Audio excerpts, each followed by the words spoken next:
Hola, mi nombre es Evarixa Pérez Yela, estudiante de Ingeniería Ambiental en la Universidad Nacional Abierta y a Distancia. El proceso que vamos a trabajar o vamos a conocer acerca de él es la sedimentación, que hace parte del tratamiento de aguas residuales. Bien, para ello conoceremos 4 ítems muy importantes: el propósito, los procesos unitarios, las condiciones necesarias y las tecnologías utilizadas. Empezamos entonces con el propósito de la sedimentación. La sedimentación es un proceso físico que constituye uno de los más utilizados para el tratamiento del agua, donde se remueven por efecto gravitacional los sólidos con mayor densidad que el agua, que se encuentran suspendidos como las arenas y las partículas floculadas, logrando así la clarificación. En esta parte haremos una definición de los sólidos suspendidos, que es la medida de sólidos sedimentables y de los no sedimentables que pueden ser retenidos en un filtro. Las partículas que se sedimentan en un tiempo razonable se denominan sólidos sedimentables. En el proceso de la sedimentación se plantean dos tipos de partículas a remover: las partículas discretas y las partículas floculentas.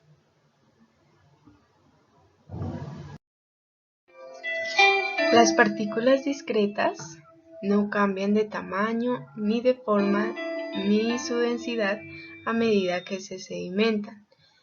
Tal es el caso de las arenas. La unidad de tratamiento utilizada para este proceso se llama desarenador. En la figura se muestra la sedimentación granular o discreta y se puede observar muy bien el desarenador.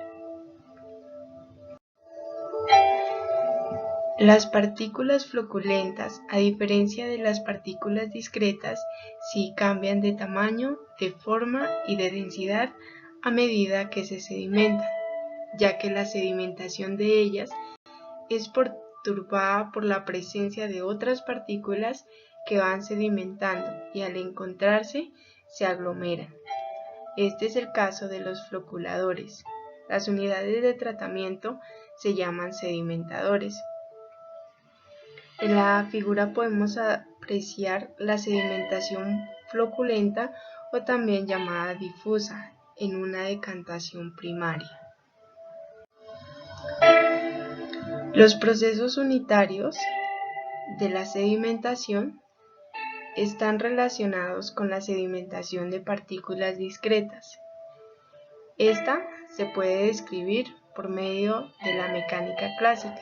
En este caso, la sedimentación es solamente una función de las propiedades de los fluidos y de las características de las partículas. En la figura 8.2 podemos apreciar un esquema del sedimentador y la trayectoria de partículas, que básicamente nos muestra las zonas que consta una unidad de sedimentación y en él se indica la trayectoria de las partículas con velocidad y diámetro que entran a la zona de sedimentación por la parte más alta y quedan sedimentadas al llegar a la zona de los lodos, en el extremo más bajo del desarenador. Esta partícula demoró todo el tiempo de retención hidráulica del desarenador para llegar a la zona de los lodos.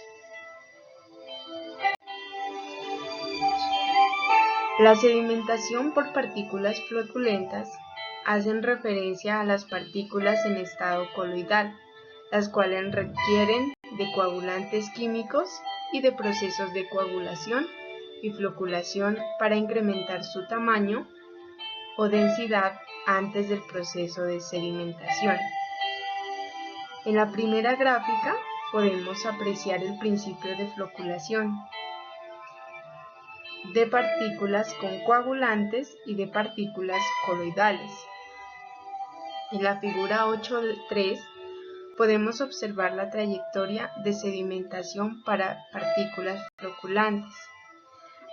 Es decir, que a medida que transcurre la sedimentación de las partículas floculantes, debido al aumento de velocidad de sedimentación, las trayectorias del recorrido de todas las partículas serán en líneas curvas.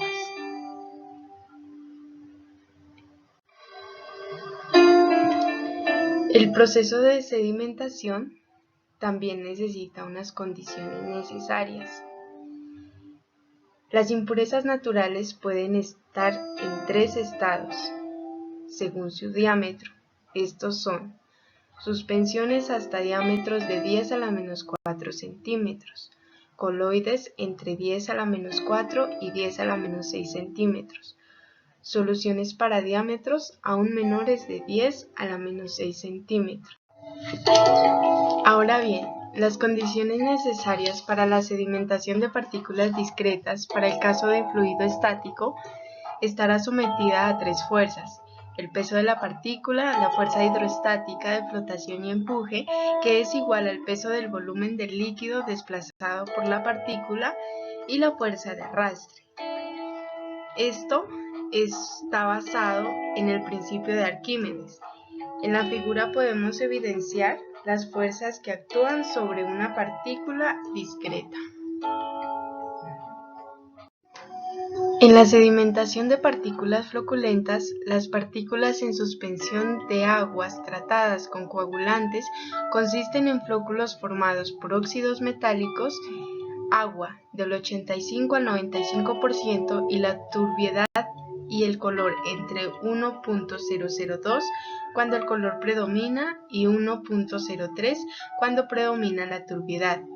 La velocidad de sedimentación depende de las características de las suspensiones y las características hidráulicas de los sedimentadores. Ahora conoceremos las tecnologías utilizadas para la sedimentación.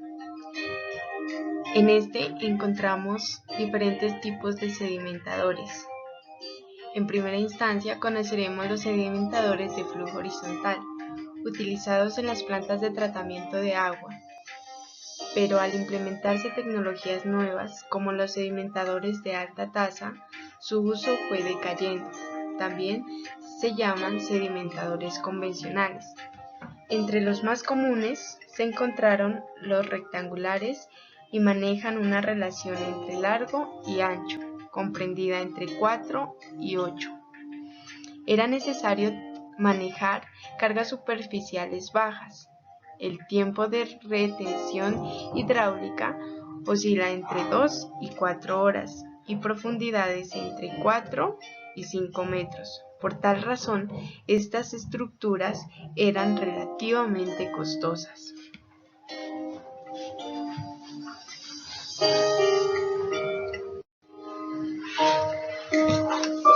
Los sedimentadores de flujo vertical tienen forma cilíndrica y preferentemente se emplean en plantas de tratamiento de aguas residuales y en ocasiones en clarificación de aguas para consumo. La entrada de agua se realiza por el centro de la unidad y el flujo es ascendente. En la parte inferior del sedimentador está ubicada la zona de los lodos, que tiene forma cónica, con una pendiente de 45 a 60 grados, según la naturaleza del agua y el tratamiento aplicado. En la figura 8.6 podemos apreciar un sedimentador de flujo vertical. La recolección del agua sedimentada se realiza en una parte periférica superior de la unidad. Los costos de operación en este tipo de sedimentador son altos, ya que requiere personal capacitado en la operación y en el sistema mecánico para la remoción de los lodos. Y para terminar, conoceremos los sedimentadores de alta tasa. que básicamente son una serie de tubos que pueden ser circulares, cuadrados, trapezoides, hexagonales o láminas planas paralelas colocadas con un ángulo de inclinación, de tal manera que el agua ascienda por las celdas con flujo laminar. Una de las ventajas más relevantes de los sedimentadores de alta tasa son sus bajos costos de construcción, debido a la reducción del tamaño comparados con los sedimentadores convencionales, los que fueron reemplazados por este tipo de sedimentadores. Este es un proceso más para el tratamiento de agua residual. Espero les haya servido de mucho la información. Gracias.